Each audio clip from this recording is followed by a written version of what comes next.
Quiero confirmar si ustedes me pueden escuchar y si me pueden ver bien.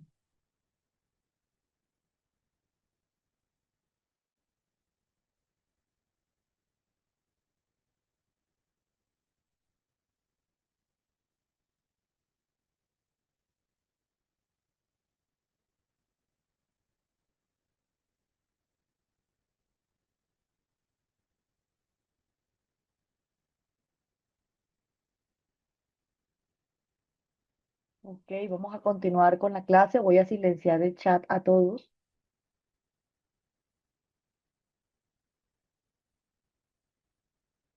Bueno, recuerden que nosotros veníamos hablando de la terapia cognitiva, de la importancia que era realizar esa entrevista psicológica adecuada y teniendo en cuenta pues los objetivos sobre las metas terapéuticas y los objetivos intermedios. Cuando hablamos de objetivos finales, recuerden que hablábamos de lo que nosotros pretendemos conseguir o que la persona mejore por medio de la intervención a largo plazo, ¿no? Cuando hablamos de objetivos intermedios, es cómo vamos a llegar nosotros a esos objetivos finales. Entonces recuerden que cuando nosotros hablamos de esto, pues el principal elemento es que nosotros tenemos que tener en cuenta que esto va dirigido para trabajar directamente con esos objetivos concretos e intermedios. Ahora, que cuando nosotros estamos hablando desde la terapia, pues recuerden que los elementos desde el planteamiento se ven que están centrados en la década, digamos, para identificar el objetivo, que es cuando una persona acepta el malestar, acepta que esto le está afectando al paciente, el elemento fundamental que es sobre la guía de la intervención y todas las estrategias que deben de incluir, por ejemplo, en el caso de la evitación experiencial, los elementos que permiten la adaptación, la calidad de vida, los elementos mediante las propuestas terapéuticas. A la hora de fijar los elementos o los objetivos, desde las consideraciones pueden tener esa guía desde la tarea de selección y los objetivos de la intervención. Y acá es importante que elijamos cuáles son los tratamientos o cuáles son aquellos comportamientos que pueden ser peligrosos para ese paciente o para las personas o para su entorno. Todos estos elementos, cuando nosotros hablamos de modificar las conductas, estas que provocan ese sufrimiento en el sujeto o en nosotros, ¿no? Centrarse en las conductas y que promueven la adaptación social, la autonomía, la funcionalidad. Todos estos elementos, cuando nosotros hablamos, es de diseñar un plan que es de acuerdo a la creación, a la eliminación de esas conductas en términos positivos o constructivos, más que en términos supresores o negativos, ¿no? Es importante que trabajemos sobre los elementos que se deben cambiar en aquellos aspectos del comportamiento que ayudarían a incrementar y a flexibilizar el repertorio conductual de un paciente. ¿Y cuáles son los elementos que van a potenciar la adaptación en el bienestar a largo plazo? En cuanto al orden desde la prioridad y la intervención, hay distintos criterios. Por ejemplo, elegir en primer lugar la conducta que resulta molesta más en el elemento, digamos, de identificar o cómo se modifican o cómo se producen, la generalización desde la mejoría y desde la primera conducta en la cadena comportamental dada, ¿no? En los criterios que no son universalmente aplicables y que serán siempre de un juicio clínico sobre ese análisis funcional realizado que se debe predominar por el ejemplo para modificar aquellos elementos desde la conducta más molesta y conducir al abandono temprano de la terapia, a abordar en primer lugar algo sencillo que puede llevar a que se produzca rápidamente la mejoría y así generar falsas expectativas, ¿no? Sobre la facilidad de ese proceso y para intervenir inicialmente en un proceso es cuando nosotros identificamos, por ejemplo, el proceso complicado, por ejemplo, cuando se da un conflicto de pareja, todos los elementos que pueden desencadenar o los problemas para que el paciente no esté preparado, ¿no? Ese conflicto, por ejemplo, que está atravesando muchas veces, ahí donde la persona también tiene, digamos, pensamientos de tristeza, desmotivación, muchas veces la persona, este conflicto que de pronto salió de algo inesperado, no era de algo, digamos, como lo que la persona ya venía presentando. Entonces, digamos, este elemento, cuando nosotros tenemos en cuenta que estos procesos, cómo se desencadenan, pueden llegar a abarcar otros problemas que de pronto la persona no era consciente o no conocía, como por ejemplo dependencia emocional, problemas de autoestima, todos estos problemas que digamos que pueden llegar a surgir a través de una situación cuando se presenta frente a ese proceso, ¿no? ¿Qué es importante y qué es aconsejable? Que nosotros tengamos en cuenta que cuando hablamos de un problema, se debe permitir obtener esos resultados suficientemente gratificantes y cómo hablamos del motivar a ese paciente a abordar frente a eso o a otros problemas. En la elección de los objetivos y las metas a conseguir, se requiere de un trabajo en conjunto entre un terapeuta y un paciente. Cuando nosotros hablamos del establecimiento de los objetivos finales, dependerá fundamentalmente del paciente. El terapeuta debe asesorar, debe guiar al paciente en una propuesta de metas realistas y metas alcanzables, ¿no? Por ejemplo, una persona que tiene fibromialgia, acá más que hablar del dolor es cómo aceptamos la eliminación del dolor que no se puede plantear como un objetivo final, ¿no? Porque este es un síndrome complejo, es un síndrome que va a ser crónico, que va a requerir también tratamientos de carácter paliativo, ¿no? Y que en los objetivos intermedios el terapeuta debe conocer cómo lograrlos. No obstante, el paciente es el que debe entender el por qué se presenta el curso de un tratamiento frente al que se propone y al cómo estamos de acuerdo con él.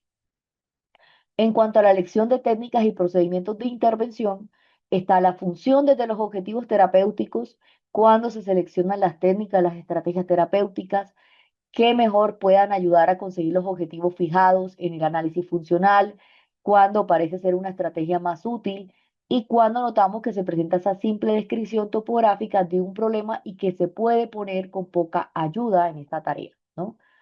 En cuanto al análisis funcional, es cómo señalamos cuáles son los elementos concretos que debemos de eliminar, de implantar para conseguir esas metas en una intervención. Cuando utilizamos el análisis funcional, se propone acá estrategias para decidir si pueden considerarse como un complemento, ¿no? Que una de las estrategias es la conducta clave, cuando consiste en seleccionar la primera conducta de una cadena conductual, que es lo que hablamos de conducta clave, y propiciar su modificación esperando que vaya modificándose de una a otras conductas y estas como proponen en cadena, ¿no? Estrategias diagnósticas. En este caso, cuando aconsejamos el hecho de elegir un tratamiento cuando ha demostrado ser eficaz, ¿no? En un paciente, ¿no? Con el mismo diagnóstico y cómo ponemos en marcha frente a ese adecuado protocolo en un caso concreto. Técnicas desde la selección, los elementos que compondrán, ¿no? La intervención de los elementos que están determinados como factores en la naturaleza, desde los problemas a tratar, la gravedad, el sistema desde la respuesta al que pertenece, las características de un paciente, la edad, la capacidad física y la capacidad mental, ¿no? Cuando hablamos del contexto en que se lleva a cabo la intervención terapéutica, cuando hablamos de la consulta privada, ¿no? Desde una institución, desde una situación, desde un internamiento y evidentemente cuando notamos las características de la cualificación y de la experiencia profesional. En cuanto a la aplicación de un programa de tratamiento, una vez que seleccionamos las estrategias terapéuticas, se aplicarán siguiendo el orden previamente a cómo se ha establecido, ¿no?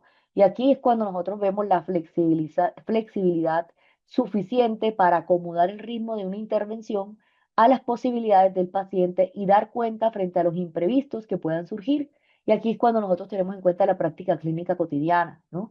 Cuando hacemos la evaluación, por ejemplo, frente a los avances terapéuticos, es conveniente a veces hacer la sesión tras sesión, cuando nosotros estamos revisando, por ejemplo, esa, digamos, cómo se siente la persona, cómo sesión a sesión notamos la mejoría, cómo comprobamos también si se están cumpliendo o no los objetivos de la intervención. Aquí muchas veces nosotros podemos aplicar pruebas psicológicas antes de iniciar el tratamiento, dentro del tratamiento y al finalizar el tratamiento, ¿no?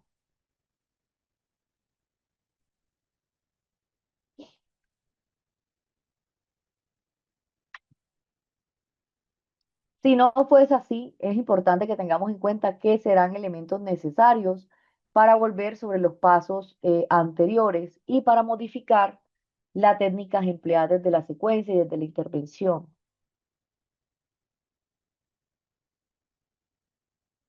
Muchas veces nosotros acá tenemos que tener en cuenta las metas terapéuticas, las hipótesis que han dado lugar a un tratamiento.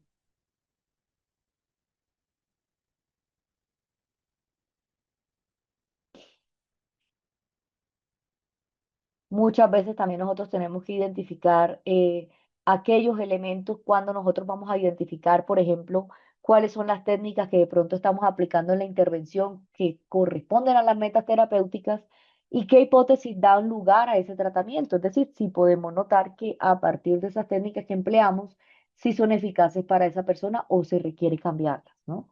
Otro de los elementos es la terapia de la conducta en los pacientes. Cuando hablamos de la terapia de la conducta, que suelen conocer ese diseño desde las sesiones de un tratamiento y la forma en que un paciente sabe la secuencia desde las diferentes eh, tareas que se va a cometer en cada sesión. Una estructura habitual es empezar y cómo comentamos los elementos cuando se han realizado frente a las tareas durante la semana anterior, cuando nosotros revisamos los autorregistros, ¿no? Y cuando clasificamos las dificultades que puedan surgir.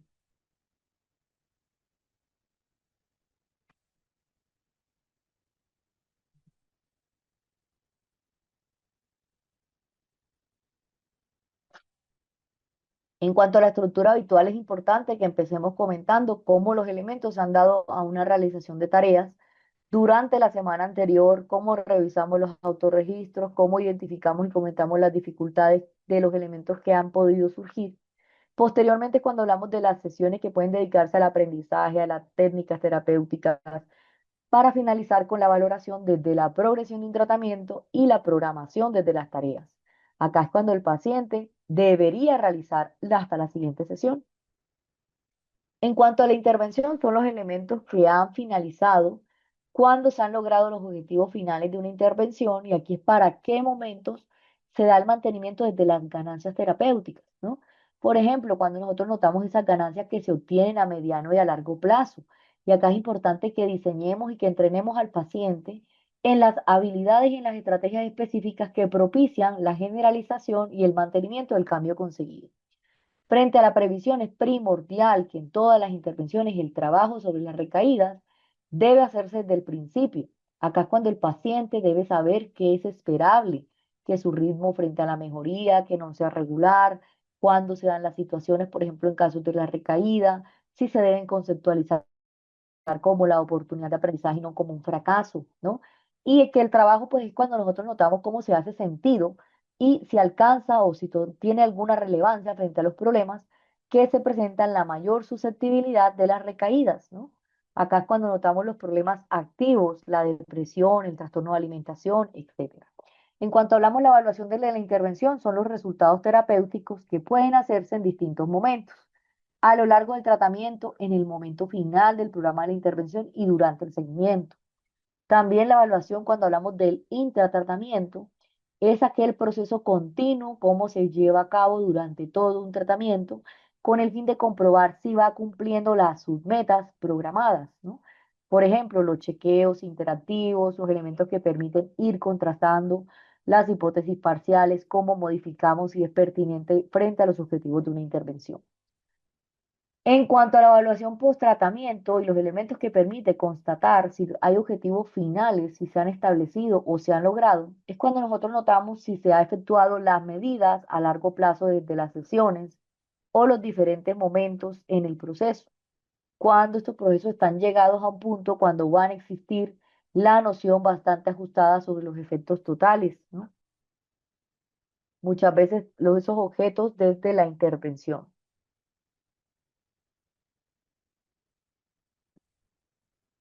En cuanto al criterio para determinar la intervención, habría o varía frente a cuando se adopta un criterio clínico y es la significación clínica cuando se basa en ese funcionamiento adecuado de un paciente o experimental. Y aquí notamos la significación estadística medido a través de los criterios estadísticos, ¿no? Recuerden que ambos criterios tienen la relevancia y es aconsejable su utilización conjunta.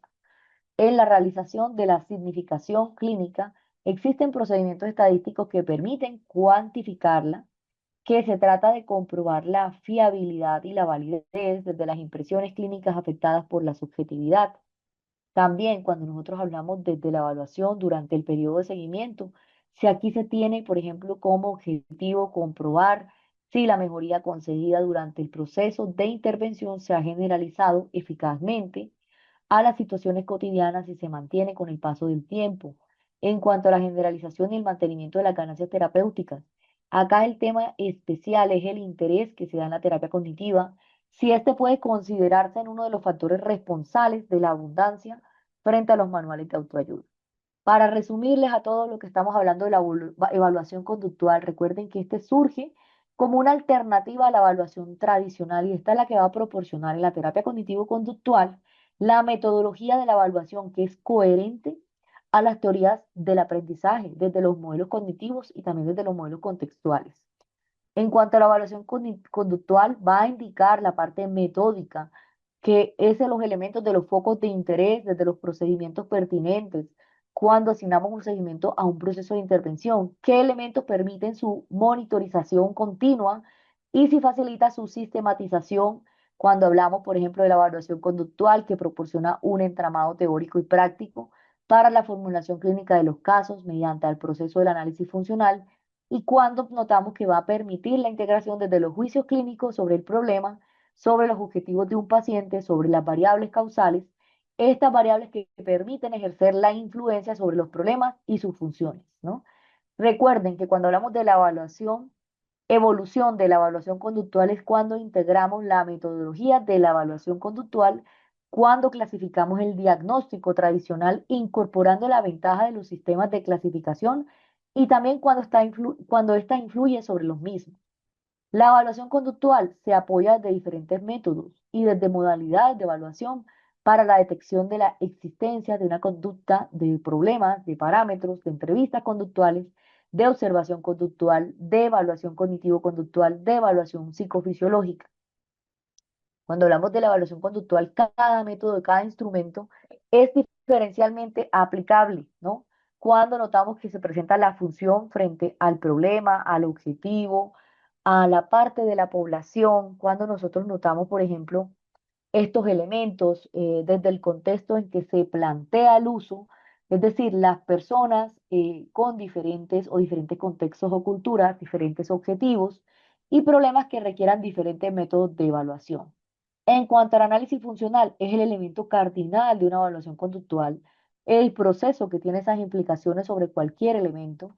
El término análisis funcional es el que proviene de un concepto skinneriano desde el análisis experimental de una conducta. Y cuando hablamos del análisis funcional, es que consiste en llevar a cabo ese análisis individualizado desde las conductas específicas que tiene un paciente, que se establecen las variables para determinar una conducta problema y que se pueden controlar para el cambio. En cuanto a la idea esencial de un análisis funcional, es que se presenta una conducta que tiene un propósito y que sigue siendo un propósito final de las análisis funcionales, de comprender la función de una conducta problema. También hablamos de las hipótesis cuando notamos, por ejemplo, que se presentan durante elementos que se basan en una información y cómo se ha obtenido previamente en la fase de la recogida de los datos, de la evaluación conductual, que se deben de especificar las variables que sean medibles, contrastables y manipulables y que la evaluación debe ser basada en la evidencia, es decir, que los elementos o los conceptos fundamentales deben de ser de utilidad diagnóstica cuando nos referimos al grado de una evaluación, a los elementos que ayudan a formular un diagnóstico desde la utilidad de un tratamiento y este cómo ha sido definido para un grado de la evaluación que ésta contribuye a conseguir ese resultado terapéutico exitoso.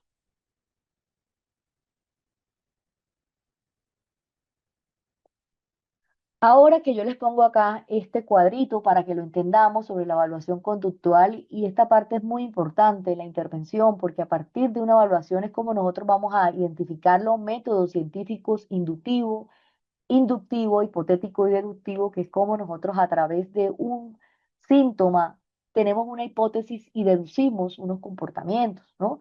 ¿Cómo vamos nosotros a tener esa hipótesis, digamos, frente a cuál es la intervención más aplicable a esa persona? Tenemos que tener en cuenta el análisis funcional, es decir, formular ese caso, ¿no? Con la formulación del caso, cuando nosotros tenemos unas hipótesis sobre las causas de lo que le está pasando, las funciones, cómo se pueden manipular las variables y si se presentan conductas desde los antecedentes, desde las consecuencias o desde su funcionamiento, ¿no?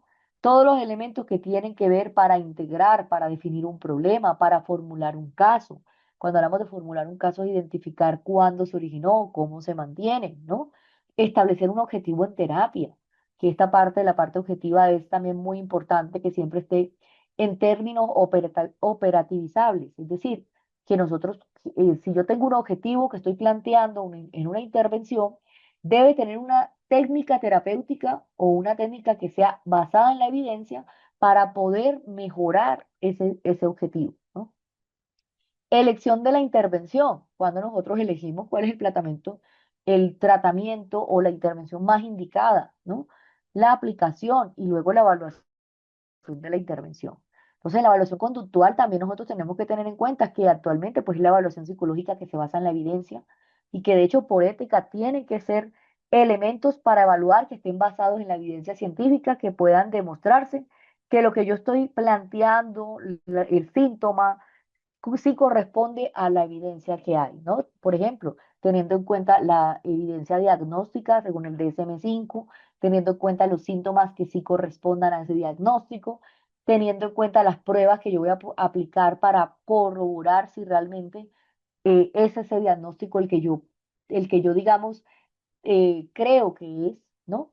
Porque yo digo creo porque es importante que tengamos en cuenta que hay muchos síntomas que se parecen y nosotros tenemos que tener unas hipótesis, ¿no? Refutar esos diagnósticos. Y que a veces a lo largo de las sesiones podemos nosotros darnos cuenta que hay muchos diagnósticos que se parecen, pero realmente hay que también revisar el diagnóstico diferencial que se encuentra en el DSM-5-TR, que es una estructura que habla sobre cuál es la diferencia de un trastorno con otro, ¿no? Y la comorbilidad diagnóstica, que son los trastornos que pueden ser, digamos, pueden verse presentes en un diagnóstico. Entonces, por ejemplo, como en el caso del trastorno de estrés postraumático, o una comorbilidad alta es el de la depresión, ¿no?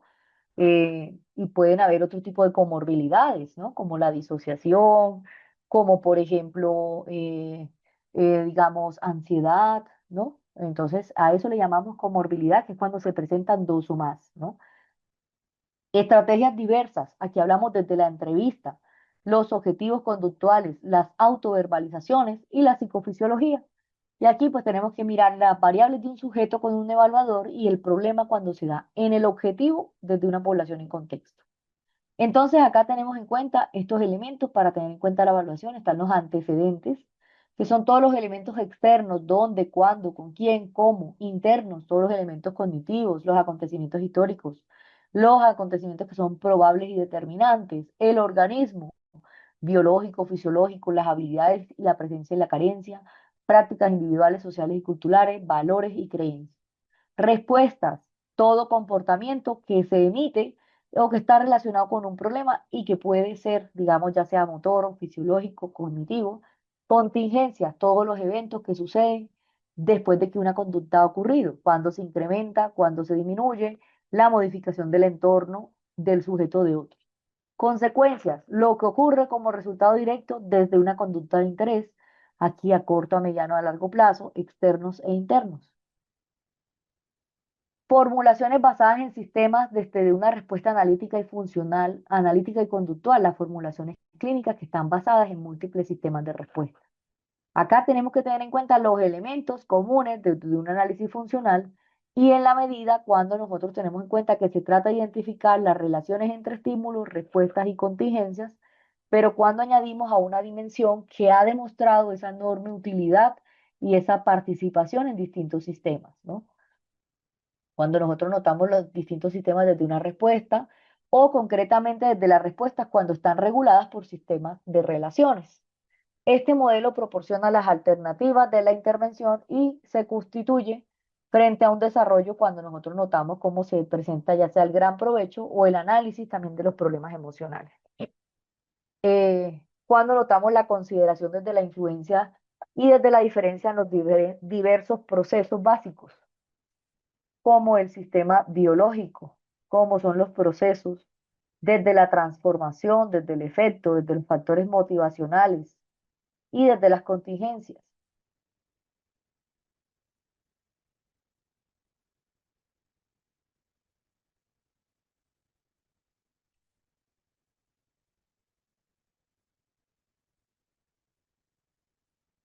Formulación analítica conductual, cuando nosotros hablamos de elementos que van a incorporar aquellos elementos, por ejemplo, como los modelos anteriores. Desde un esquema, cuando notamos que se debe lograr buscar que se dé la comprensión de todas las variables, ¿no? Y acá pues es cuando nosotros tenemos en cuenta cuáles son las variables que son causales, las que tienen que ver con esas disfunciones específicas a través del establecimiento también de relaciones, desde los problemas de las entidades para llevar a cabo estos métodos, desde la intervención que corresponden a particularidades de cada paciente. Acá también tenemos que tener en cuenta los factores de la predisposición y cuáles son los elementos que tienen que ver con esa predisposición y con esa aportación sobre los elementos para establecer esas relaciones entre diferentes problemas. Y dentro de esto tenemos el contexto frente a lo que se presenta un análisis funcional cuando nosotros tenemos en cuenta, por ejemplo, la formulación desde las hipótesis en tres componentes. La primera, identificar la relación funcional entre diversos problemas que presenta un sujeto. La segunda, cuando explicamos la etiología entre las dificultades. Y también cuando hacemos las predicciones sobre la respuesta que tiene un paciente a situaciones de estímulo y a futuro. Etapas de la formulación clínica. La primera, observar y registrar las características del comportamiento del paciente durante la entrevista inicial. La segunda, obtener esa información sobre los motivos iniciales o las razones por las que un paciente decidió buscar ayuda.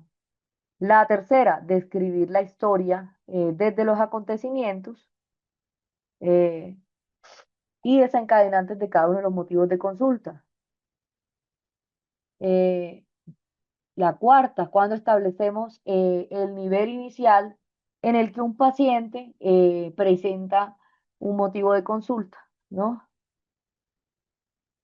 Y quinto, cuando nosotros hablamos de los elementos, cómo formulamos las primeras hipótesis sobre los niveles determinados en el paso anterior, cuando se establece la dirección ascendente o descendente, frente a algunos elementos para cada uno de los problemas según el nivel en el que se encuentra.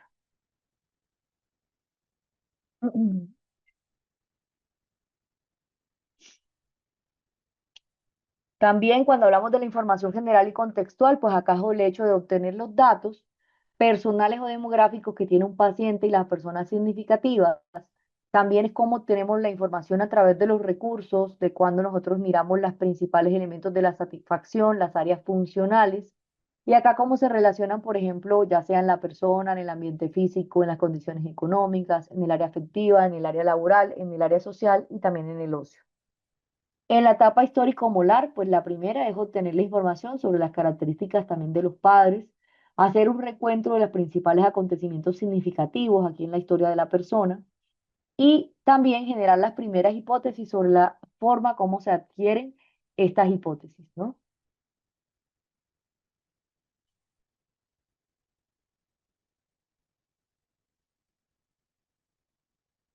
Introducción a la formulación molecular y al análisis.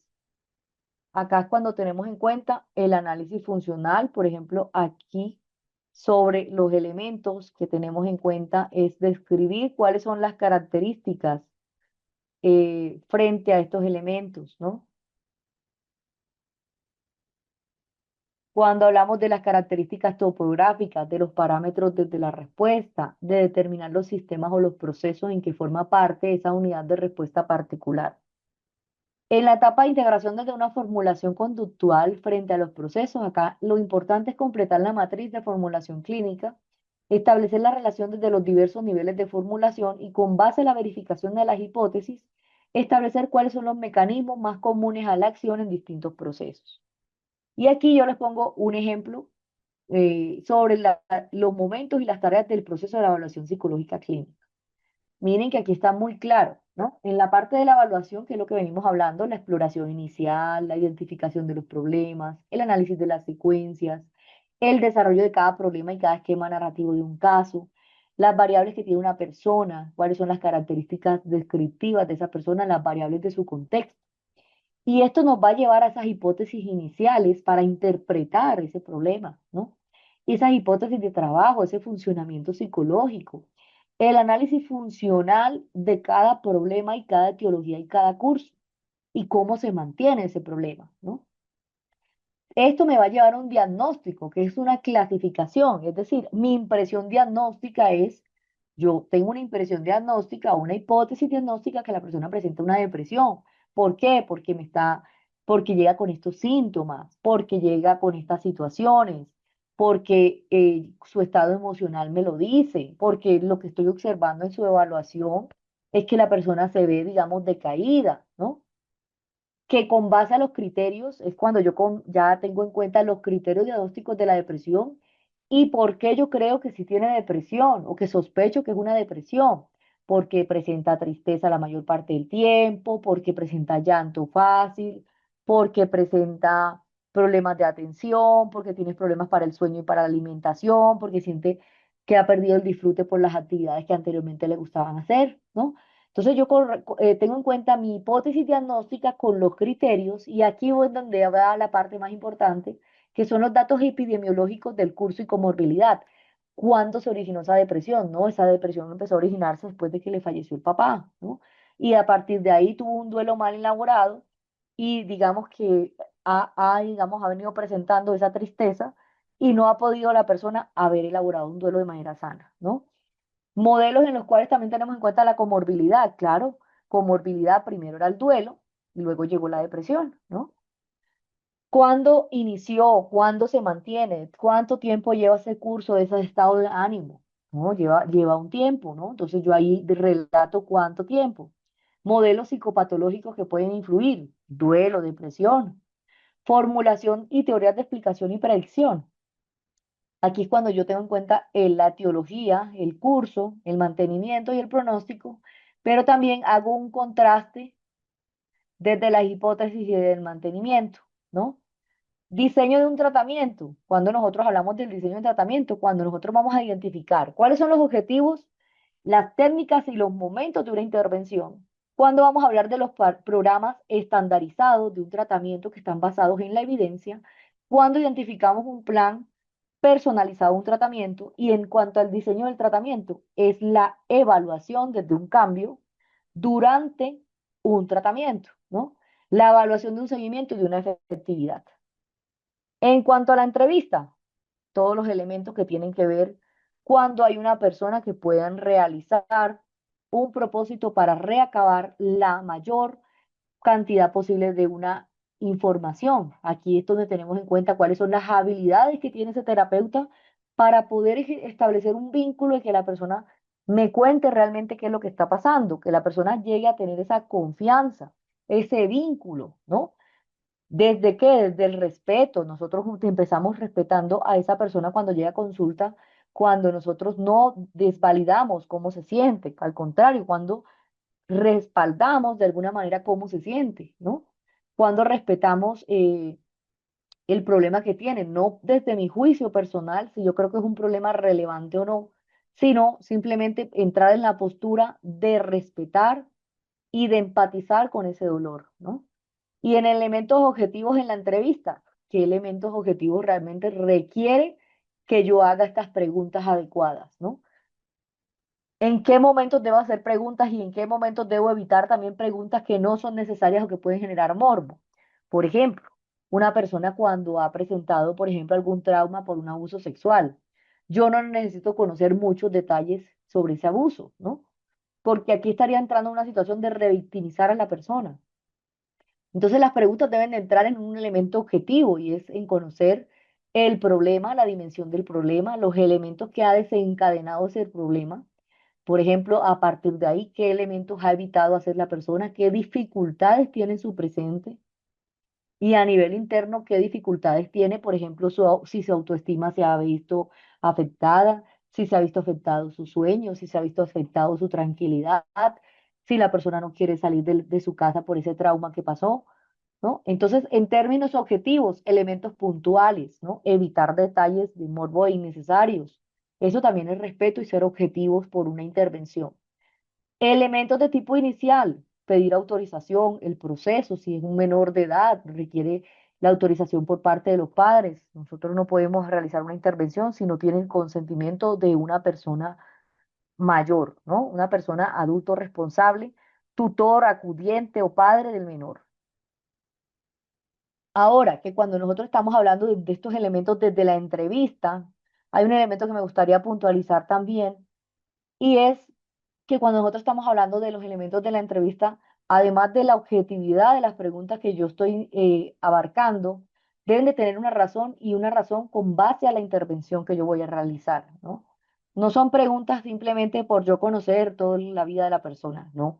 Y además de esto, si la persona en algún momento vemos que tiene silencios, que no quiere hablar, también es oportuno entender que hay que respetar esos silencios y esos espacios. No podemos forzar a alguien a responder, a menos que sea una pregunta que la persona esté evadiendo conscientemente.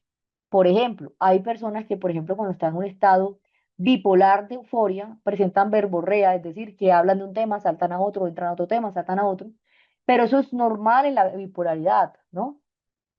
Y aquí, pues es importante que ya el terapeuta sí sea directivo a esa persona, porque es que la persona conscientemente no lo hace, hace parte de esa euforia, ¿no? Entonces, acá es importante que el terapeuta sí sea directivo, porque entonces la persona entra en un tema a hablarte de una cantidad de historias y pues se pierde en ese relato, ¿no? Pautas en el momento de la entrevista, lo primero siempre tener un clima adecuado para desarrollar una entrevista, fomentar también ese diálogo unidireccional por parte del entrevistado, pero no exclusivamente. El entrevistador debe evitar emitir opiniones o abstenerse de emitir juicios, tratando siempre de aceptar los factores iniciales de cómo llega la persona o de sus actores sociales. El entrevistador también debe promover esas relaciones favorables y evitar interrumpir el discurso del entrevistado. Por ejemplo, si la persona está hablando y en algún momento no sabe cómo completar la frase, el terapeuta debe abstenerse de completar esa frase por él, dejarlo que él mismo con sus propias palabras describa cómo se siente.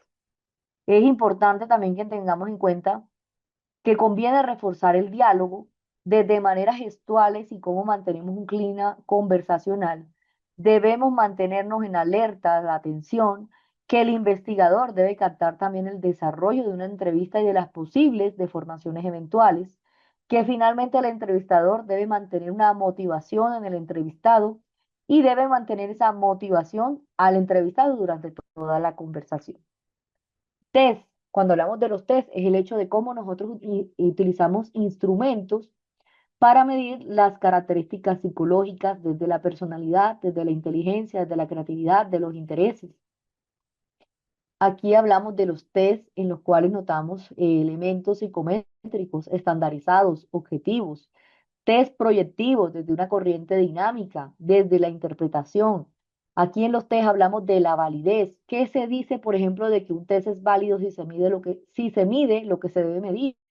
A eso le llamamos que un test es válido, porque va a medir lo que pretende medir. Es fiable o es un test confiable cuando ese test no presenta errores en su medida, que yo le puedo aplicar ese test a una población, por ejemplo, acá en Bogotá, y le puedo aplicar ese mismo test a una población en Montería, y estos test van a medir lo mismo que pretende medir, ¿no? No va a variar los resultados por la población a la que se mide, ¿no? Y cuando decimos que mide lo que pretende medir, es que si va a medir, por ejemplo, si va a medir depresión, la mide la misma depresión de las personas a las que se evaluó en Bogotá, a las mismas personas que se evaluó en Montería, teniendo en cuenta que no va a cambiar lo que está midiendo, ¿no? Áreas de la aplicación. Está el área clínica, que es cuando nosotros le aplicamos estos test en procesos terapéuticos. En el área educativa también, cuando queremos detectar algún elemento. En el área laboral, ustedes saben que cuando una persona va a entrar a un trabajo, pues también se le aplican test para identificar si la persona se adapta a ese perfil, a su puesto de trabajo. También hacen test no solamente de áreas específicas laborales, sino también de competencias a nivel social, a nivel personal, ¿no? Modelo de la historia de la clínica y la psicopatología es cuando nosotros sabemos qué importante es en la historia de la psicología clínica, cómo queremos mostrar ese ejemplo desde la referencia y cómo ponemos en cuenta las prácticas en los pacientes. Aquí le muestro yo una historia clínica, cómo debe ir diligenciada, entonces los datos demográficos de la persona, motivo de consulta, inicio y curso, tiempo del problema, a qué se debió y el día anterior, ¿no? Acá les voy a mostrar otra parte frente a estos elementos. Vean un minuto, es que a veces se me corren las diapositivas.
Listo, entonces cuando hablamos del esquema de un informe clínico, pues acá tenemos que tener en cuenta los elementos, cuáles son los datos que tiene ese psicólogo, cuáles son los datos profesionales, cuáles son los elementos, por ejemplo, cuando nosotros estamos notando los datos que tiene un cliente, ¿no?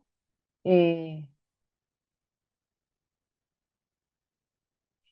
Cuando nosotros notamos, por ejemplo, los datos profesionales que tiene un cliente, los motivos del informe, motivo de consulta, la biografía clínica que presenta. También cuando nosotros notamos el procedimiento de una evaluación de unos resultados, cuando exploramos la parte inicial, el comportamiento durante la evaluación, que es lo que hablábamos de la evaluación física, ¿no?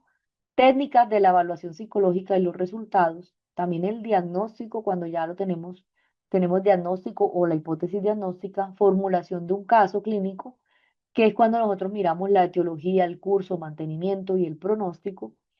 Objetivos de una intervención, cuáles son los objetivos a los cuales yo pretendo intervenir, tratamiento, resultados de tratamiento y recomendaciones después de una intervención y conclusiones.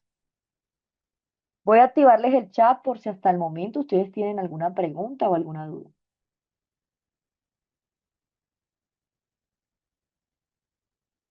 El informe clínico, recuerden que tiene la misma relevancia que una historia clínica. Es donde nosotros en ese informe vamos a anotar todo lo que se ha generado en esa intervención. Durante la entrevista puede ocurrir para suspender la entrevista o que se debe procurar continuar con ella. ¿Y por qué vamos a suspender la entrevista? Recuerden que cuando nosotros hacemos una entrevista tiene que cumplir con lo que vamos a evaluar, ¿no? Nosotros no podemos decir, bueno, continuamos en la próxima sesión, ¿no? Debemos pues si una persona, por ejemplo, llega tarde en un estado emocional, nosotros debemos de ser humanos y dejar que pase ese momento, ¿no? Podemos utilizar estrategias para cambiar si la persona se siente mal, si quiere continuar, por ejemplo, con esa respuesta o si quiere hablar de otro tema, ¿no? Toca, digamos, posponer esa pregunta. De pronto la persona no tiene los recursos para hablar en ese momento sobre eso, ¿no? Pero pues es algo normal que en la entrevista psicológica pueda haber llanto. Por eso no se debe suspender la entrevista. A menos que la persona manifieste, no quiero hablar en este momento de eso.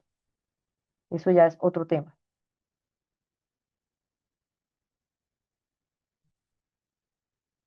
Por acá me dicen, en el caso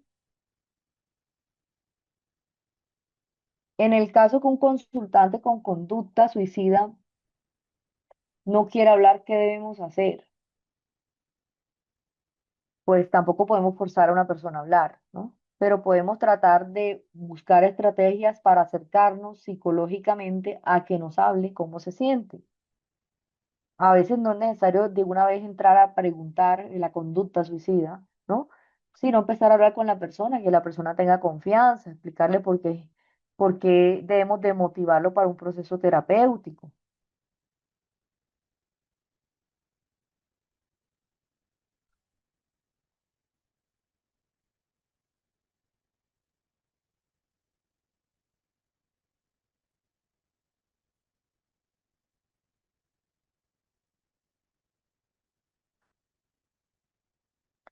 Listo. ¿Qué preguntas tienes sobre los temas que hemos venido abordando el día de hoy? ¿Tienen alguna pregunta, alguna duda?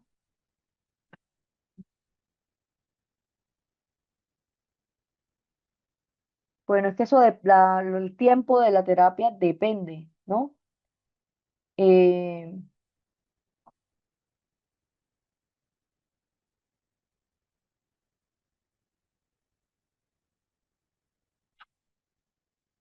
Cuando nosotros hablamos sobre elementos de cuántos días se debe hacer una terapia, eso depende, digamos, de el diagnóstico, ¿no? Del diagnóstico que presenta la persona.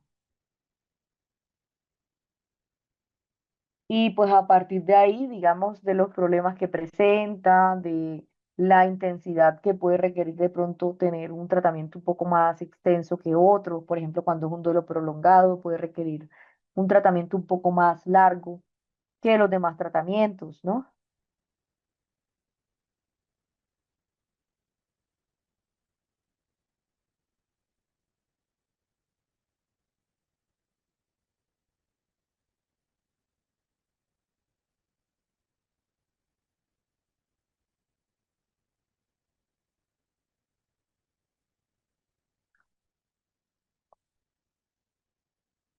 En el caso del abuso, la diferencia entre la postura intrusiva y victimización, ¿a qué se le da la oportunidad de expresarse?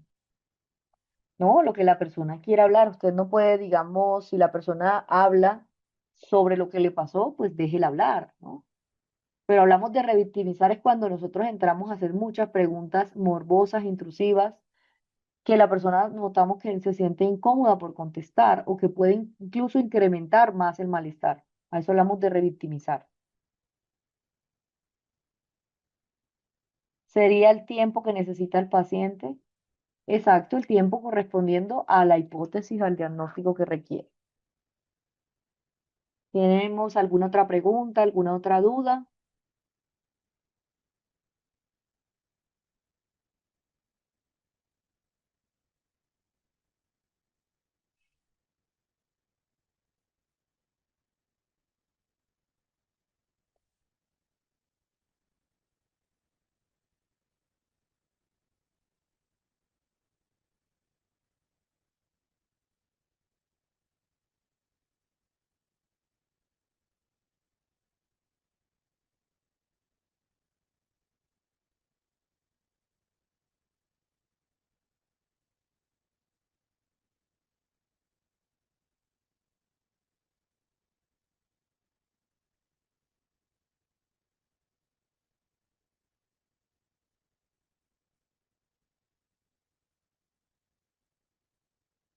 Por acá veo que me preguntan que para hacer este esquema del informe también se debe tener en cuenta el esquema médico. Claro, claro, nosotros cuando estamos haciendo la evaluación psicológica también tenemos que corroborar, por ejemplo, si la persona presenta algún tipo de diagnóstico de alguna enfermedad física, que de pronto esto también incremente en su malestar. O incluso que también podemos sugerir que la persona se realice algún tipo de chequeo médico para contrarrestar, por ejemplo, si de pronto hay la etiología o el origen también de alguna enfermedad física, ¿no? Por ejemplo, en el tema de la depresión también puede haber un desbalance, ya sea hormonal, si la persona está en un estado de embarazo, si de pronto la persona está tomando algún tipo de medicamento que afecte las emociones, ¿no? Hay que tener en cuenta también eso. Mm, Cuando el paciente no tiene claro el motivo de consulta, pues nosotros tenemos que tener en cuenta cuáles son los problemas relevantes que hace que la persona quiera una intervención terapéutica.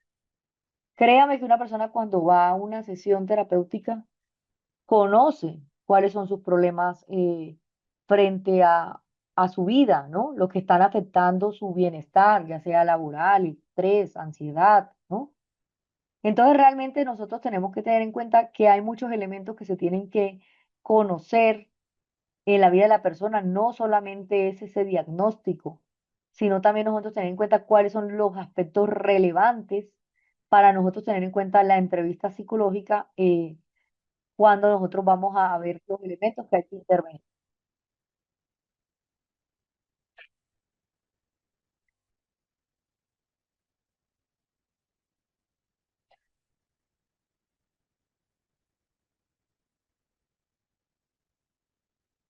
Pues dependiendo de lo que nosotros estamos notando, podemos aplicar técnicas de intervención. No es como tal un ejercicio, sino técnicas de intervención para ver cómo nosotros vamos a tener en cuenta secuencia a secuencia el proceso de intervención que continúa, ¿no?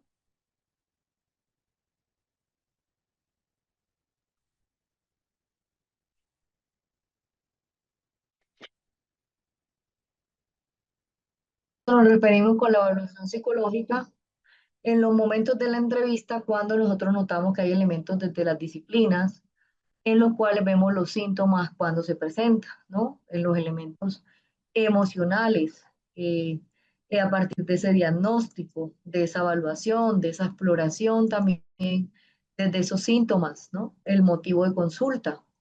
Ahora vamos a hablar sobre las técnicas y dentro de estas técnicas de evaluación tenemos las técnicas que son técnicas como la entrevista es una de ellas, ¿no? En la entrevista, por ejemplo, están varios tipos de entrevistas, como son las estructuradas, las semiestructuradas o las que no tienen estructura. También cuando nosotros tomamos esa entrevista, por ejemplo, teniendo en cuenta la particularidad del paciente, la familia, los amigos, de los profesionales, los elementos desde los elementos cuando inicia la entrevista, la devolución, cómo nosotros hacemos ese seguimiento, ¿no? También están los autoinformes estandarizados, que son esos cuestionarios psicométricos tradicionales o esos cuestionarios psicopatológicos, esos inventarios. También están esos autoinformes que están personalizados, por ejemplo, cuestionarios psicométricos tradicionales, cuestionarios psicopatológicos, inventarios, por ejemplo, el inventario de la depresión. Están esos autoinformes personalizados, como son los autorregistros. El autorregistro del ABC, de pensamiento, emoción y comportamiento, también entra en la evaluación psicológica. Los diarios, termómetros emocionales, de 1 a 10, cómo se siente usted hoy, ¿no? Técnicas subjetivas, también hay escalas frente a las metas. Observación clínica directa, todas las observaciones que nosotros notamos de manera directa en situaciones cotidianas, en consulta o en situaciones estandarizadas, ¿no? Desde un paciente o de un ambiente. También está el registro de observación en las parejas, el juego de roles, el BAT. Otros elementos para observar los productos permanentes son todos esos elementos, por ejemplo, desde los productos de la conducta del ambiente, los archivos, los resúmenes de estudio, la acumulación de elementos de objeto. También está la medida psicofisiológica, que es la que están relacionadas con aspectos de situaciones o en la parte psicopatológica, como por ejemplo también están las pruebas de medida psicofisiológica, de tasa cardíaca, la manera como una persona actúa en situaciones estresantes o de relajación, pruebas cognitivas, ¿no? Para mirar la memoria, los paradigmas, para evaluar la atención, para evaluar las técnicas también proyectivas, que son esas pruebas a través del dibujo. Son estas pruebas que son proyectivas porque son más subjetivas. Ahora vamos a hablar respecto a las pruebas. Y cuando hablamos de las pruebas proyectivas, miren, aquí yo les pongo un ejemplo, está ese test de Rorschach. Son técnicas o instrumentos para evaluar los rasgos de la personalidad desde esos aspectos internos y operativos que tiene la persona en su psique. Se clasifica en 5 áreas: estructurales, temáticas, constructivas, expresivas y asociativas. Su interpretación es subjetiva, no existen estandarizaciones y normatizaciones.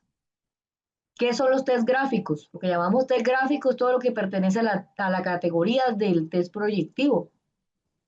Son estos instrumentos que se basan en la presentación o en la creación de estímulos ambiguos, como son las imágenes, los dibujos, todos estos test que van a reflejar esa proyección de la personalidad de esa persona en su mundo interior, que abarca aspectos conscientes como inconscientes de la psique.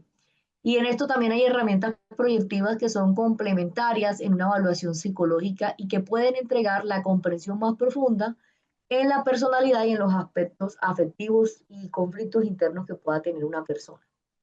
En cuanto a la aplicación de estas pruebas, pues varía según el texto que se utiliza. Muchas veces se utiliza más que todo a que la persona dibuje, por ejemplo, después del análisis de persona bajo la lluvia o test de la casa, árbol y persona. Pues lo que la idea es que mire los diferentes estímulos visuales y se analice según las respuestas de la persona, como es el caso del test de Rorschach o el test de Zülliger, ¿no? Que son esos tests en los cuales vemos estos estímulos visuales como unas gráficas, ¿no? Como unas radiografías. Es importante que aclaremos que estos test se deben seleccionar según las necesidades del paciente, según el rango etario o lo que se quiera evaluar y profundizar. Muchas veces aplican este test de Rorschach o Zülliger para mirar el trastorno de traumas, ¿no? O abusos. Entonces muchas veces es elementos para mirar que son herramientas que no son invasivas y lo que hace que no van a generar que la persona tenga un malestar, por lo cual se pueden aplicar. Se utiliza mucho en el ámbito forense este tipo de pruebas. También en la evaluación clínica forense, ¿no? Para mirar, por ejemplo, temas de abuso, de maltrato, ¿no? En los test gráficos también están dentro de la categoría de test proyectivos, que no son pruebas estandarizadas ni estructuradas, sino más bien son herramientas subjetivas. Acá lo que se realiza es un análisis efectivo desde las respuestas que son entregadas y se requiere que las personas se especialicen en un área debido a su alta complejidad. Cuando hablamos de un test gráfico en psicología, ¿qué son? Son los test gráficos que corresponden a las categorías de test proyectivos. Son test gráficos o proyectivos que son herramientas para la evaluación psicológica y en estas se basan en su interpretación en dibujos ambiguos y visuales. ¿Qué notamos acá? También que estos test nos permiten explorar esos aspectos conscientes e inconscientes de la personalidad, ¿no? Esa área subjetiva que de pronto la persona desconoce.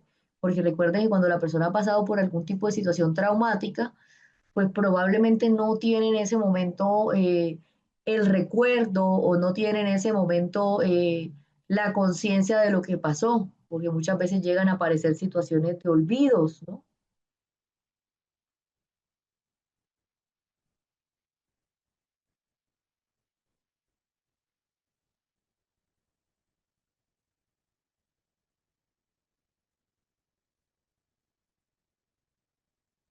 Que estos test también nos ayudan a mirar estos elementos que, por ejemplo, la persona cuando ha vivido una situación traumática, pues no es consciente de lo que sucedió, muchas veces no tiene la coherencia en su narración, a eso le llamamos amnesia disociativa por un trastorno de estrés postraumático.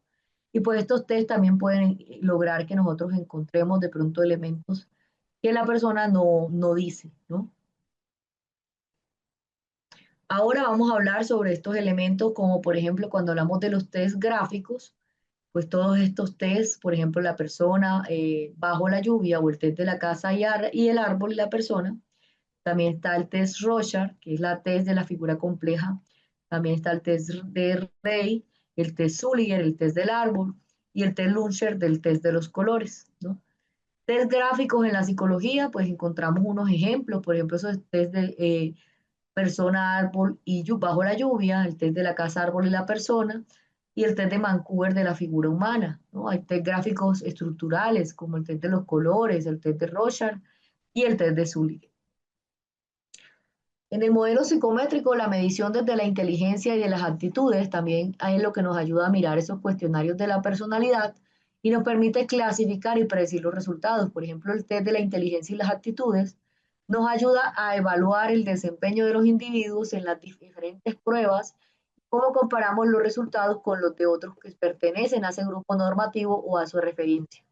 En este grupo está compuesto por personas del mismo sexo, edad cronológica, nivel socioeconómico, y las variables relevantes cuando comparamos, por ejemplo, cuando obtenemos esas conclusiones sobre las habilidades cognitivas que tiene un individuo y cómo se emplean las tablas normativas que se muestran esos valores estándar de dicha población. En el estudio pues, de los cuestionarios también es cuando evaluamos la forma objetiva y estructurada y cómo se da esta a través de cuestionarios, preguntas, aspectos de una personalidad del individuo. Características de un test psicométrico son todas las técnicas, los instrumentos estructurados, cuantitativos, objetivos, estandarizados. Estos elementos que se clasifican en dos áreas, la medición, la inteligencia, las actitudes, el estudio y los cuestionarios de la personalidad, ¿no? Cuando la persona que es evaluada debe responder a preguntas, por ejemplo, con opción múltiple o a escalas de clasificación. ¿Cuáles son las diferencias entre un test psicométrico y un test proyectivo? Pues realmente uno de los elementos que tenemos que tener en cuenta es la base en la cual notamos que son elementos distintos, ¿no? Que los test psicométricos, más que todo, se basan en la psicometría científica. Los test proyectivos son fundamentados desde el psicoanálisis e interfieren en su base teórica y también en el modo como se interpretan las respuestas de las personas. Segundo, que también en la estandarización, los test psicométricos se basan en un carácter objetivo, tiene una aplicación estandarizada, mientras que los tres proyectivos presentan una ausencia de tipificación, como la aplicación y la interpretación de sus instrumentos. La utilización de los instrumentos que se utilizan con las técnicas psicométricas proyectivas son distintas. Se diferencian de las materiales, pero se utilizan también en tareas, por ejemplo, que se le pone al sujeto en las consignas. Análisis de respuestas, pues los test psicométricos se interpretan y se analizan de acuerdo a las respuestas que da el individuo en la manera cuando está cuantitativa y estandarizada. Y los test proyectivos se basan más en lo cualitativo, en lo subjetivo, en lo que dice la persona. Diferencia los tres proyectivos y test psicométricos. Cuando hablamos del test proyectivo, surge de una raíz de los postulados de Freud y del psicoanálisis, ¿no? Analiza la personalidad de un concepto de proyección, va a analizar las respuestas desde las técnicas y desde los elementos proyectivos cualitativos. Y también va a haber una ausencia de la tipificación de esas consignas o de esa aplicación en esos procedimientos de calificación y de corrección. En el test psicométrico, pues acá lo que notamos es que se crean a través de una perspectiva psicológica científica y psicometría, se analiza la personalidad desde un modelo psicométrico, desde una forma objetiva o molecular, o sea, hay un análisis de respuesta desde las herramientas cuantitativas y también hay una presencia de la tipificación y clasificación. Bueno, vamos a tomar un receso. Recuerden que volvemos a las 10:50. ¿Listo? Aquí de todas maneras les dejo el nombre del coordinador Joaquín Lora por si ustedes están interesados en el material de estudio y también en las clases. ¿Listo? En las diapositivas y todos estos elementos que vemos en clase. Recuerden que es importante tener estos conocimientos para su hoja de vida, para mejorar su currículo, tanto profesional como su hoja de vida, fortalecer las posibilidades de mejorarse profesionalmente, como independientes, empleados, empresarios, ¿no? Y recuerden que las certificaciones de la SIL pues tienen validez en el sector privado en todos los países, ¿no?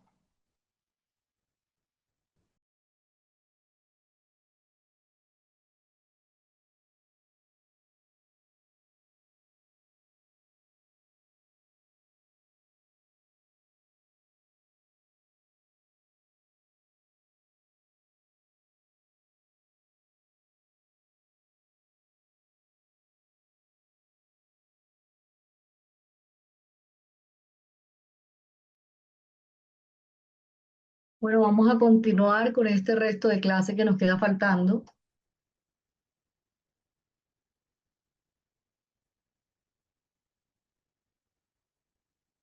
Por acá me preguntan que si durante el proceso de la entrevista podemos apoyarnos en disciplinas de acuerdo a los síntomas. Pues depende, ¿no? Depende de qué disciplinas, por lo general psicología y psiquiatría, dependiendo de los síntomas que estamos notando, podemos mandar a una evaluación como tal, médica, psicológica no médica, psiquiátrica.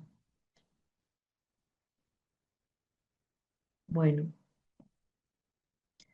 entonces también vamos a hablar sobre ¿cuáles son las similitudes de un test psicométrico y test proyectivo? Pues en cuanto a las similitudes, cuando hablamos de un test psicométrico y un test proyectivo, ambos tienen un enfoque desde un criterio, una estabilidad y la conducta, que en la misma línea es lo que notamos como ese procedimiento de evaluación y cuando notamos, por ejemplo, que se presenta un objetivo de descubrir las estructuras internas o las características en las cuales nosotros notamos la personalidad del individuo y elementos que nos permiten predecir su comportamiento.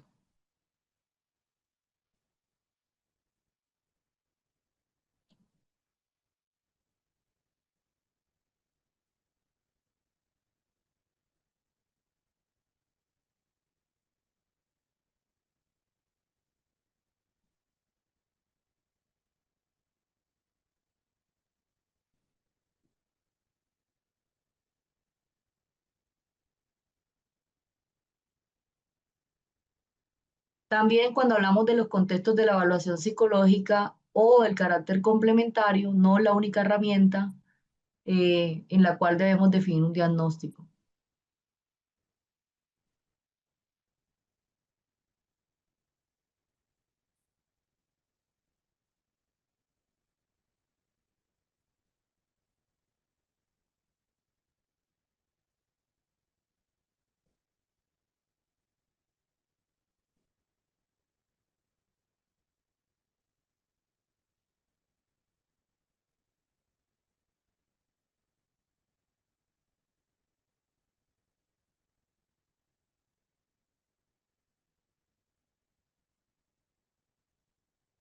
También cuando aplicamos estos elementos desde los contextos de la evaluación, también tenemos que notar las herramientas cuando son utilizadas para definir un diagnóstico. Entonces, similitudes entre un 3 proyectivo, más que todo cuando nosotros hablamos, por ejemplo, el procedimiento de la evaluación desde las ambas técnicas que se caracterizan por investigar, por descubrir las características que tiene una persona para predecir su comportamiento, las herramientas técnicas desde un proceso de evaluación psicológica. Ambos enfoques cuando asumimos que hay un criterio de estabilidad y desde la conducta. Entonces aquí también notamos los test proyectivos, que son aquellos elementos cuando nosotros notamos esos test psicométricos, ¿no? A través de esa evaluación y que no debe ser la única herramienta que se utiliza para un diagnóstico.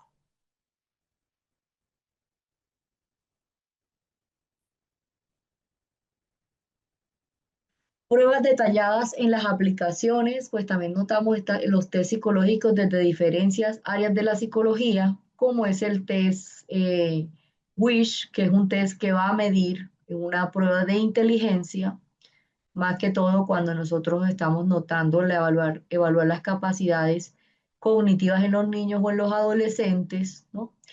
Y revisar, por ejemplo, si se está esto aplicando en el ámbito educativo.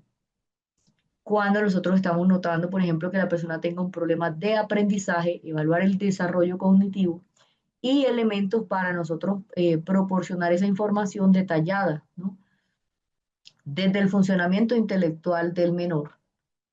Entonces acá pues también tenemos que notar, por ejemplo, estos elementos desde ese desarrollo.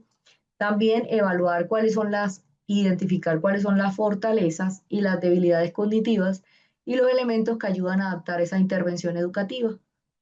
Más que todo cuando nosotros estamos observando esas técnicas terapéuticas en el niño, en las capacidades también, desde el razonamiento verbal, la comprensión también espacial, como es la memoria de trabajo, el razonamiento lógico matemático y la velocidad de un procesamiento.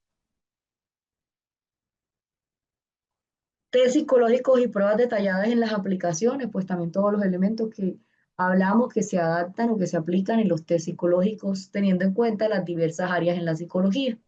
Está el test WISH, que es y que mide, pues más que todo este es el que se aplica en los niños, en las pruebas de inteligencia que están frente a diseñadas las capacidades cognitivas y en los adolescentes de 3 a 16 años y cuando utilizamos el ámbito educativo y clínico para detectar los problemas en el aprendizaje y en evaluar el desarrollo cognitivo y proporcionar esa información detallada sobre el funcionamiento intelectual de un menor. Está el WISC, que es un perfil para medir las fortalezas y las debilidades cognitivas, ¿no? Que nos ayuda a mirar la intervención educativa y terapéutica desde las necesidades del niño. Y este pues nos ayuda a mirar el razonamiento de la memoria del trabajo, el razonamiento lógico matemático y la velocidad eh, del procesamiento.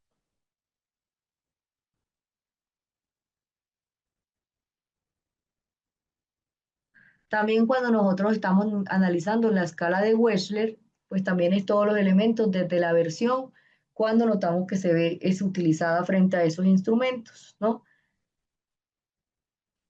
Muchas veces cuando nosotros notamos los elementos cuando una persona es consciente o cuando vamos a obtener el cociente intelectual en niños, en adolescentes, o mirar esos test psicométricos. Está también la batería psicológica para la aplicación sobre las subpruebas, es decir, cuando nosotros revisamos las subpruebas para medir las áreas frente al funcionamiento cognitivo.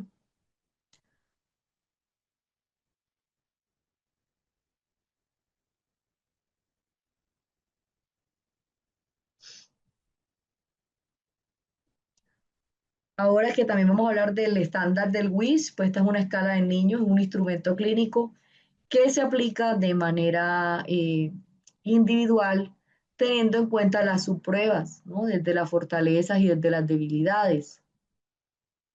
Más que todo esto se mide para mirar el instrumento aplicado a nivel mundial en Chile para mirar los tipos de información. Y pues acá digamos que lo que ayuda a esa herramienta es a comprender ese funcionamiento cognitivo en niños, niñas y adolescentes. Tengan en cuenta que esta es una estrategia de diagnóstico, ¿no? Que vamos a mirar, por ejemplo, los datos en los cuales nos permite ese déficit desde una persona y desde sus capacidades.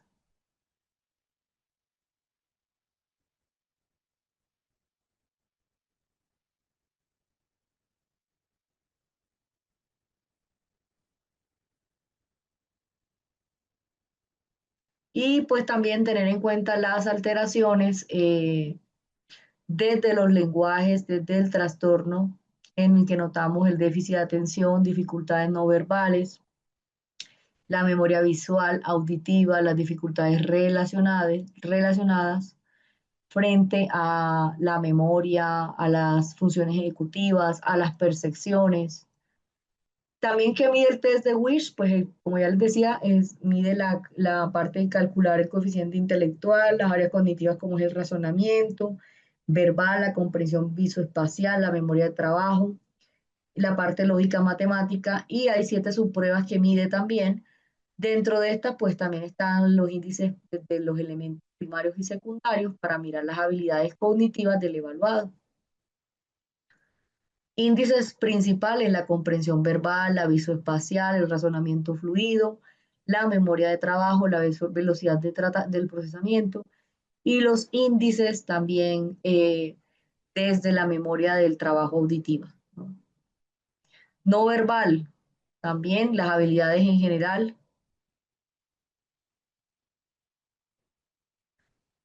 y la competencia cognitiva.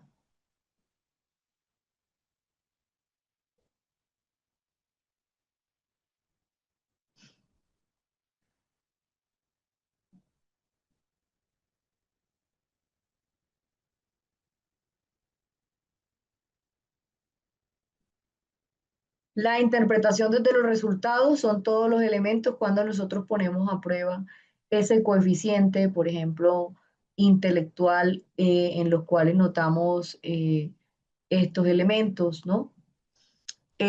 Mirar, por ejemplo, los diferentes elementos obtenidos, secundarios, desde la evaluación de un perfil cognitivo del evaluado.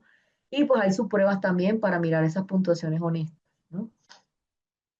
Este sistema que mide el coeficiente intelectual actualmente se sigue aplicando, tiene una puntuación de, 100 puntos, una desviación estándar de 15. También podemos notar que permite calcular las unidades desde una puntuación obtenida en el promedio. Y es crucial que no solamente se evalúen los puntajes individuales, sino también todas las relaciones que hay entre los diferentes índices que nosotros tenemos para identificar aquellos patrones desde las fortalezas, ¿no? Desde las áreas de mejora, desde los elementos de la interpretación, de conceptualización y desde la vida del consultante, ¿no? También tengan en cuenta los elementos que hace la persona para asegurar, por ejemplo, esa comprensión integral desde sus capacidades y sus necesidades.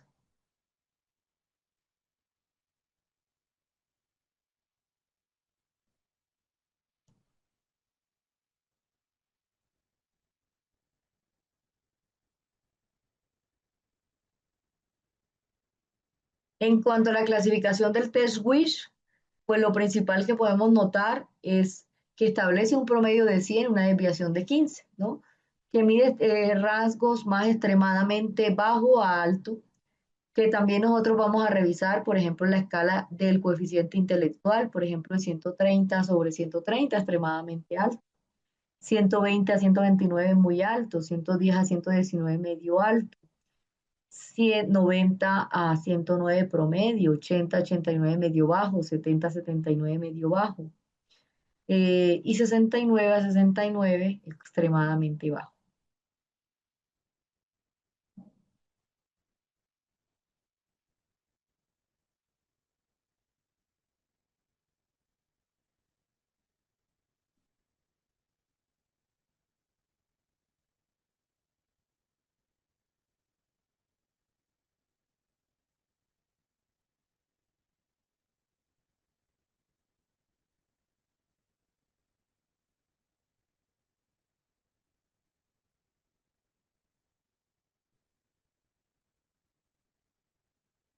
Ahora vamos a hablar del informe psicológico. Deben incluir en el informe los principales hallazgos obtenidos y la descripción del índice, ¿no?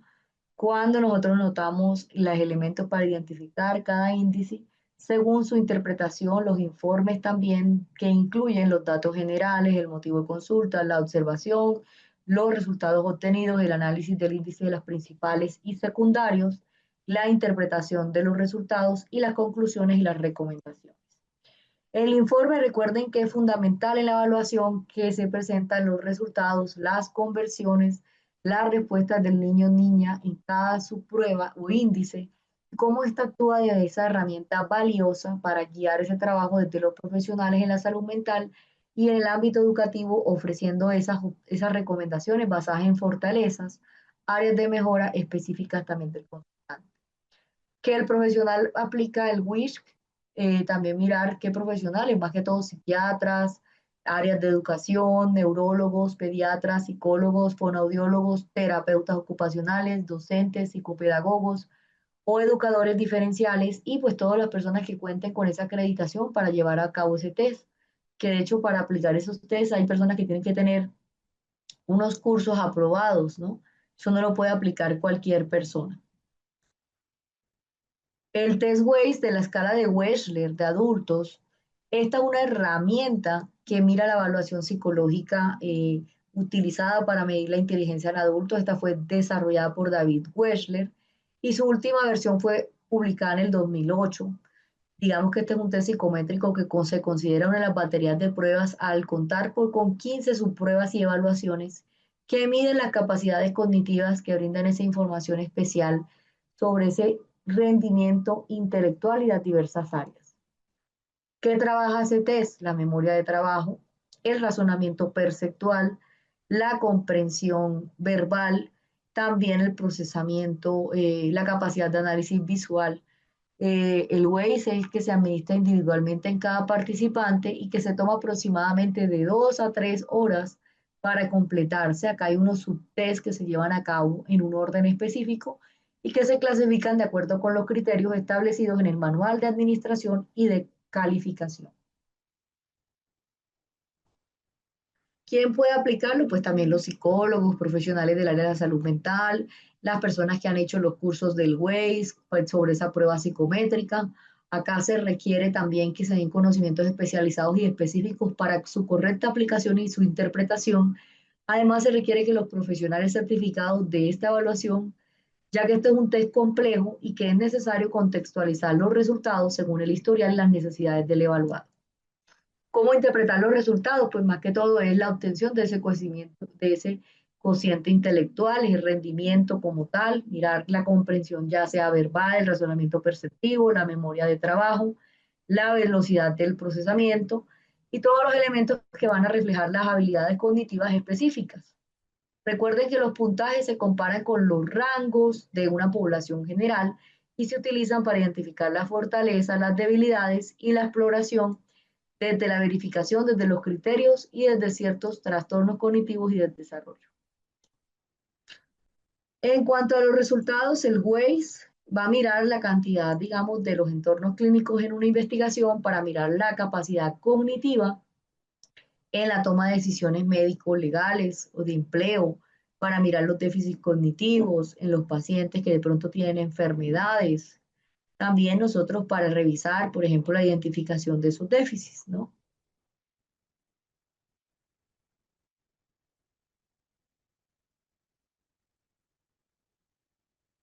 ¿En cuánto tiempo dura el Waze? Más que todo el Waze, aproximadamente de 60 a 90 minutos y puede variar pues de acuerdo a la duración de las personas en su nivel de compromiso durante el test. Recuerden que dentro de las diferencias principales de la inteligencia en adultos, tenemos también las que se dan a largo tiempo. El Waze, por ejemplo, introduce mejoras significativas desde las principales diferencias y destacan la utilización desde las normas, desde la puntuación, desde la reorganización de las subpruebas para reflejar las capacidades cognitivas actuales y la inclusión desde el índice de esa parte del razonamiento fluido. En cuanto al Waze, también nosotros tenemos elementos, por ejemplo, cuando nosotros incorporamos, por ejemplo, Juan Amador en la psicología, y cómo se reformulan los ítems y cómo se van añadiendo nuevos y cómo se reducen también los ítems de acuerdo a cada prueba, las consignas de la aplicación, los criterios de la puntuación, las normas de inicio y finalización.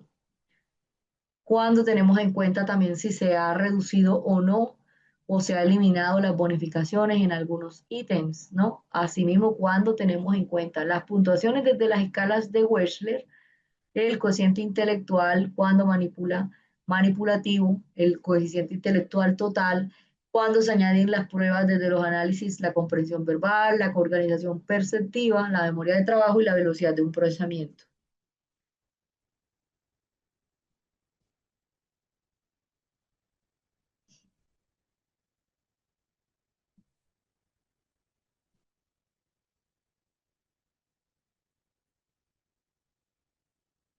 Test de Rorschach. Este es un test desde la prueba psicológica proyectiva, ¿no? Que esta prueba está desarrollada precisamente en elementos desde la psiquiatría. Por ejemplo, está ese test que fue el test de Rorschach en 1921. Este es un test que sigue funcionando porque va a evaluar las características de la personalidad y va a permitir también hacer una descripción profunda de ella. Va a utilizarse para hacer diagnósticos, por ejemplo, la depresión, los indicadores de suicidio, psicopatologías graves. El test de Rorschach es un test proyectivo porque utiliza 10 láminas en una mancha de tinta y los principales van a interpretar las formas ambiguas, las respuestas que también revelan los profundos elementos de la personalidad, los patrones emocionales, las tendencias psicológicas y pues va a utilizar las áreas clínicas y las áreas educacionales, forenses y laborales. ¿Qué es un test de Rorschach? Es un test que es una prueba psicológica proyectiva que consiste en mostrar una serie de láminas en manchas o en tintas del evaluado para describir pues lo que cada una persona, lo que cada persona ve de ellas, ¿no? Es un test que va a mirar los aspectos del mundo interno, va a permitir que los psicólogos obtengan información sobre la personalidad, la percepción y procesar las emociones y las relaciones. Este instrumento fue creado por Hermann Rorschach en la evaluación clínica neuropsiquiátrica en 1921 para realizar esos psicodiagnósticos de la personalidad y desde los individuos, desde los primeros años en el test. Acá hubo grandes cantidades desde las críticas frente a lo que no que se contaba con normas o con procedimientos estandarizados para garantizar esa interpretación objetiva desde las respuestas. Otro de los elementos es todo lo que nosotros estamos notando, por ejemplo, para aplicar en niños, niñas o adultos, ¿no?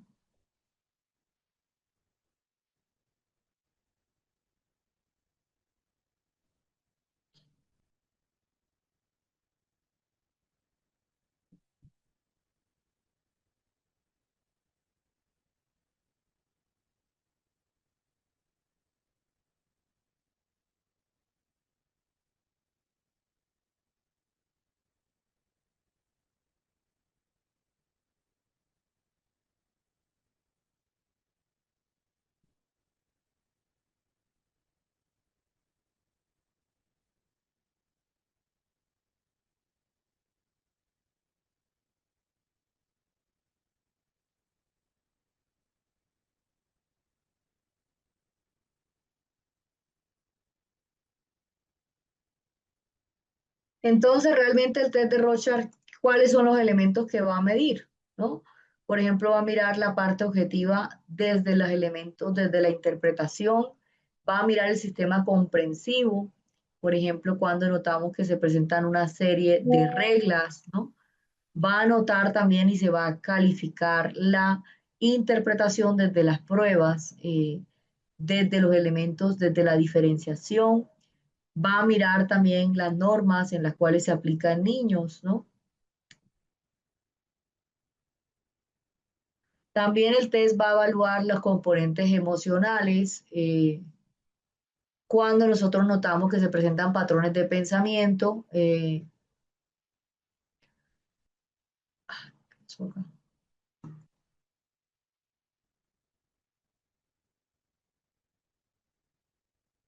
¿me están viendo las diapositivas? Cuando notamos que se presentan patrones de pensamiento, por ejemplo, recordemos que el test de Rorschach va a revisar también aquellos elementos para mirar esta parte clínica desde los conflictos internos, cuando se ponen estos en el ámbito clínico y forense, todos los elementos desde los conflictos que resultan valiosos en un contexto y forenses desde la respuesta según la explicación y los elementos que son para identificar aquellos trastornos, por ejemplo, la personalidad, el trastorno límite, el trastorno paranoide y esquizotípico, ¿no? Recuerden que también se presentan elementos depresivos y ansiosos.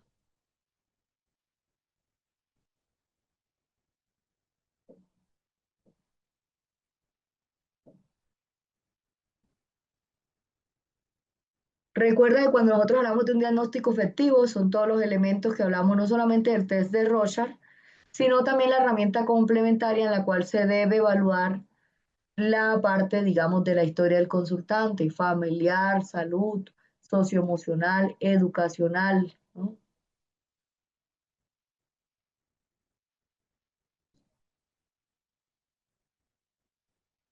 Y pues realizar esa entrevista clínica exhaustiva para elaborar ese informe del psicodiagnóstico. Otro de los elementos de los procedimientos es tener en cuenta que muchas veces en la primera lámina al sujeto se le puede preguntar qué podría hacer esto, ¿no? Y es importante anotar las respuestas que se entregan, por ejemplo, sobre cada lámina y cuando nosotros vemos el examinador, por ejemplo, si se ha mostrado una de las 10 láminas, cuando se pregunta, cuando se señala un punto anterior, cuando un individuo ha finalizado frente al entregar las respuestas de cada lámina y también la fase del interrogatorio para clasificar o clarificar esas respuestas desde una persona evaluada, ¿no? Realizar aquellas preguntas con el fin de obtener esa información que nos permite aclarar a dónde va cada respuesta con lo que la persona ve o por qué lo ve. Ahora vamos a hablar de, digamos, de esta prueba proyectiva. Quiero saber si ustedes de pronto ya las conocen, alguna vez se las han aplicado, cuál de pronto, si en algún momento ustedes también las han aplicado.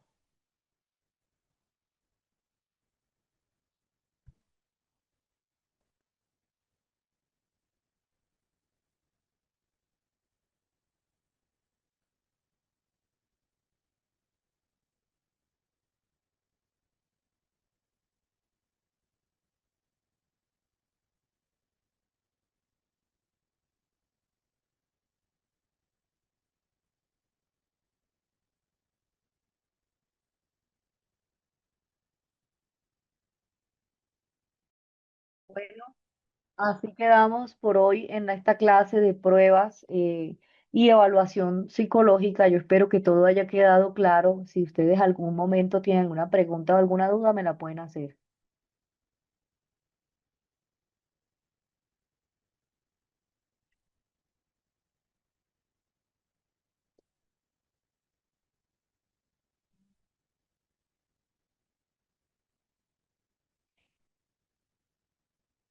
Muy bien, me parece que ya han aplicado estas pruebas y pues realmente estos son elementos que también nos aportan mucho, sobre todo en la evaluación psicológica clínica cuando vamos a iniciar un proceso de intervención. Entonces, en la próxima clase vamos a terminar la parte, ya vamos a hablar un poco de la evaluación de riesgo de suicidio para continuar con el segundo módulo. Quiero agradecerles a todos por su atención y por su intervención el día de hoy. Muchas gracias a todos los que les gustó la clase. Me siento muy contenta que hayan aprendido mucho el día de hoy y nos vemos el próximo lunes de 6 a 9 de la noche para continuar con este módulo del diplomado, que es intervenciones psicológicas clínicas en casos complejos. Muchas gracias a todos. Recuerden que esta parte de evaluación e intervención es, digamos, importantísimo, sobre todo para nosotros poder brindar un abordaje a esos casos que no vienen con solamente un diagnóstico, sino que requieren más elementos para nosotros apropiarnos más de una intervención un poco más estructurada y completa. Muchas gracias y nos vemos el lunes.